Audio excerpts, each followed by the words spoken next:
Hello, everyone, and welcome to the Your Mark on the World show. I'm your host, Devin Thorpe, and we're producing this episode for Forbes, where I'm a contributor covering social entrepreneurship and impact investing. And in that vein, we have with us a very special guest today. We have Anne Mosle, who's a vice president at the Aspen Institute, where she runs one of their leading policy programs called Ascend. Anne, welcome to the show. Hi there. Great to be here. Thanks so much for having me, Devin. Well, the pleasure is all ours. We're really grateful to you. So recently, the Aspen Institute, under your direction, published a new report about about impact investing, and I wonder if you would just give us an overview of that report. Absolutely. Yeah, we had a fantastic session here at the Institute with more than 100 leaders representing sort of the leading thinkers and doers from policy world, government, foundations, and on-the-ground innovators. It's fantastic. We're really here to have a discussion and release the bottom line. It was kind of a real go under the hood, what's happening beyond the rhetoric and a lot of the great discussion around impact investing with a specific lens and goal about what are we learning and what are we doing in relationship to advancing economic mobility here in the U.S. And so this report really set out, there's been tremendous movement in the impact investing world. It builds on a rich history from the social investment movement, program-related investments, even like back to the faith-based investing that happened over hundreds of years ago. So building on that rich history, as you know, Devin, you've been covering this, we've seen really over the past 3 to 5 years this kind of robust burst. And so this report was a combination of a survey that targeted sort of 30 leading actors in a deep dive, be it from financial institutions and players like Bank of America, Merrill Lynch, to large foundations like MacArthur, Kellogg, Ford Foundation, and so forth, as well as some sort of community foundations and high wealth individuals. We wanted to take a deep dive and get a landscape about sort of what were people learning, what were the best deals, what did the pipeline look like. We then also backed up this quantifiable data, which we did do in partnership. I should give a shout out to the Georgetown McDonough School of Business through their Social Innovation Lab. We partnered with them on the survey.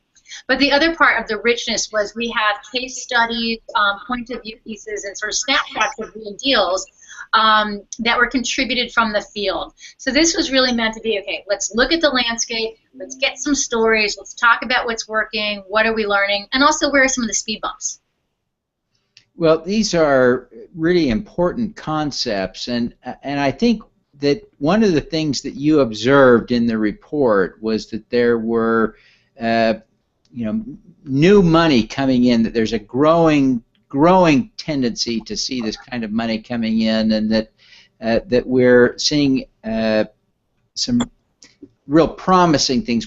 I wonder if you can give us any examples of the way the money's being deployed to actually create the upward mobility that the Aspen Institute is all about. Yeah, I want to answer that question in 2 parts because, Devin, you raised a really important piece. First is the generational shift and how people are thinking about their kind of values and their motivation and their money. It's been a sea change. And so whether you're looking at it from Surya Kohli from the Bank of America, who's leading their efforts there, his driving force is, I'm doing this because my clients are asking for it.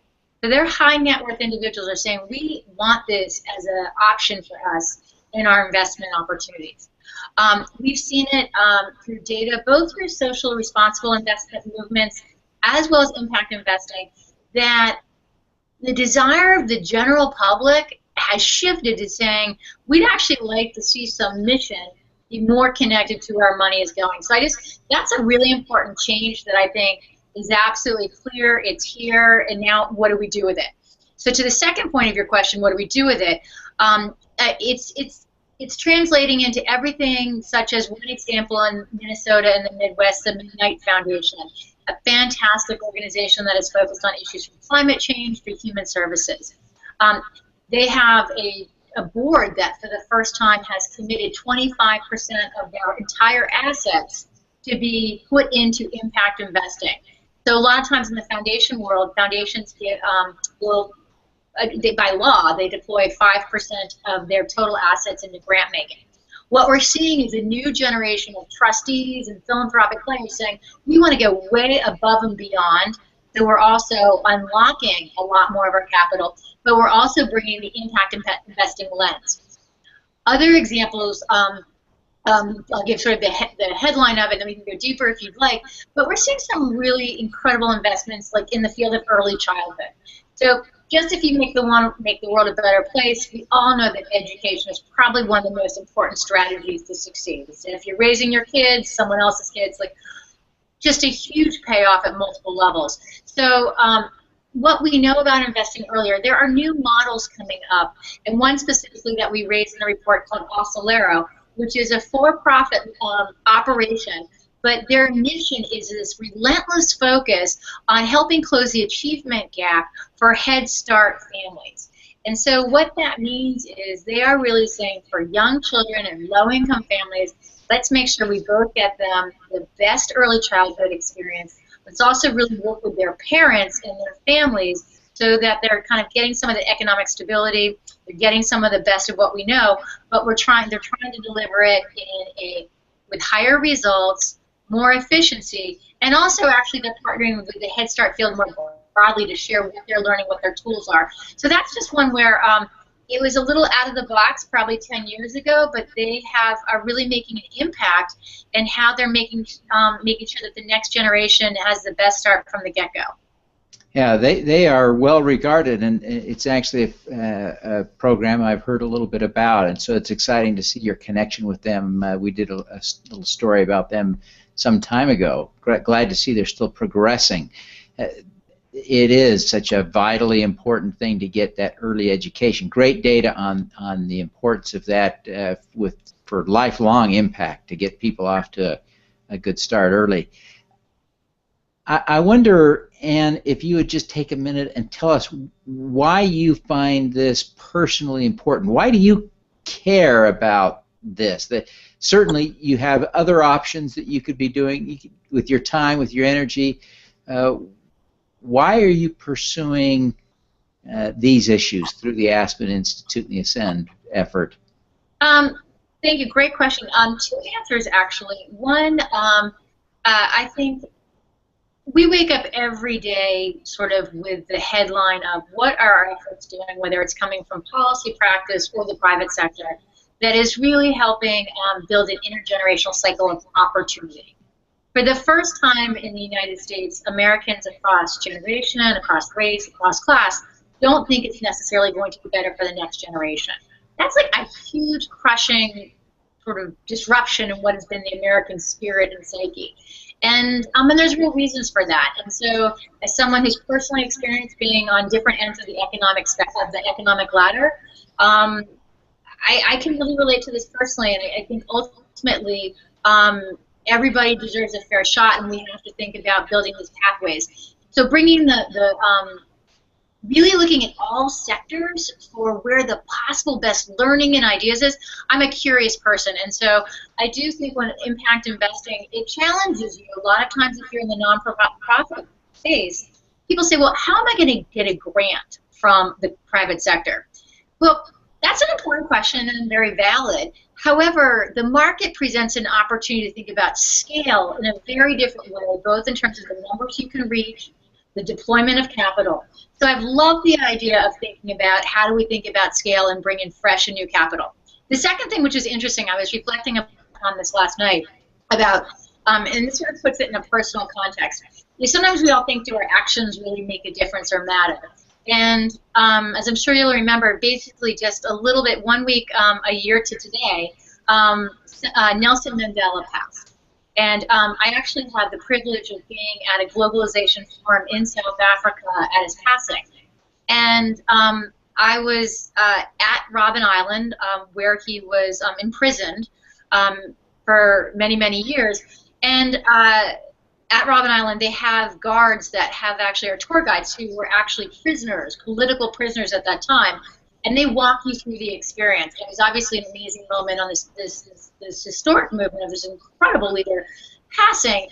And they talked about the impact of the divestiture movement.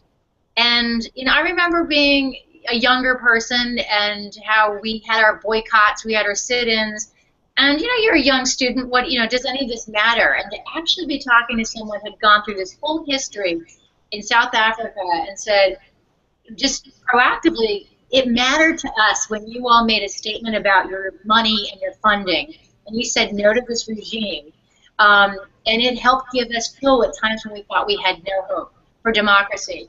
And so, that's sort of like a little bit out of the deal space, but I think it's really important for us to remember, money is money, and it's here and it's gone, and it's really, I truly believe it's all about what difference it can make, and whether it's in expected and unexpected ways. Now, I have often said money's only real value is the good you can do with it, and so I hear exactly what you're saying, I think, and thank you for sharing that.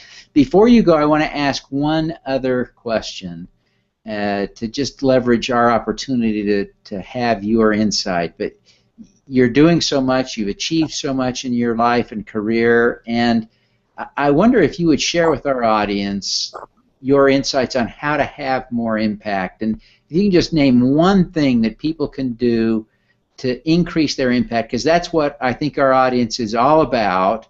The one thing they share in common is a desire to have impact. What would you say?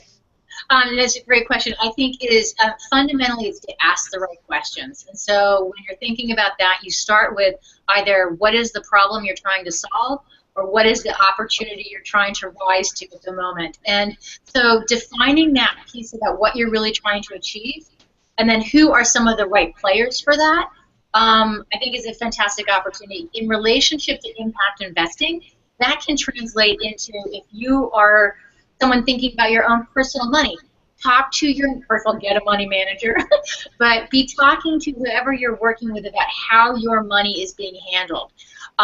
Where is it going? How is it being invested? The second piece, if you're someone who's more on the ground already actively working, I do think there's new models of social impact bonds, pay for success, that are cropping up across the country. Right now there's 7 deals underway, ranging on everything from early childhood to dealing with employment models or breaking down reentry. Find some of those conversations. In the report that we did, this was meant to be a primer for anybody. You could be an on-the-ground innovator looking to scale your solution. You could be an investor looking to put your toe in the water. You could be Bank of America saying, let's scale up, or the U.S. government.